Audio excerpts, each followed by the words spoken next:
माँ के आधी रोटी का कर्ज। पत्नी बार बार माँ पर इल्ज़ाम लगाई जा रही थी और पति बार बार उसको अपनी हद में रहने की कह रहा था, लेकिन पत्नी चुप होने का नाम ही नहीं ले रही थी और जोर जोर से चीख चीख कर कह रही थी।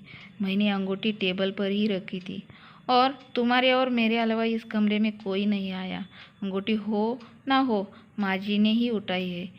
बात जब पति की बर्दाश्त के बाहर हो गई तो उसने पत्नी को एक तमाचा दे मारा। दोनों की 3 महीने ही पहली शादी हुई थी। पत्नी से तमाचा सहन नहीं हुआ। वह घर छोड़कर जाने लगी और जाते जाते पति से सवाल किया, तुमको अपनी माँ पर इतना विश्वास क्यों है?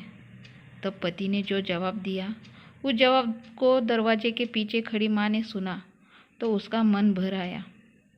पति ने पत्नी को बताया, जब मैं छोटा था तब पिताजी गुजर गए। माँ मोहल्ले के घरों में झाड़ू पोछा लगाकर जो कमा पाती थी उससे एक वक्त का खाना ही बना पाता।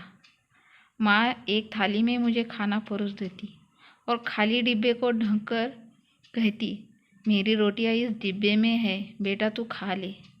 मैं भी हमेशा आधी रोटी खाकर कह देता था कि माँ मेरा पेट भर गया है, मुझे और नहीं खाना है। माँ ने मुझे मेरी झूठी आधी रोटी खाकर मुझे पाला पोसा है और बड़ा किया है। आज मैं 2 रोटियां कमाने लायक हूँ, लेकिन यह कैसे भूल सकता हूँ कि माँ ने उम्र के उस पड़ाव पर अपनी इच्छाओं को मारा है।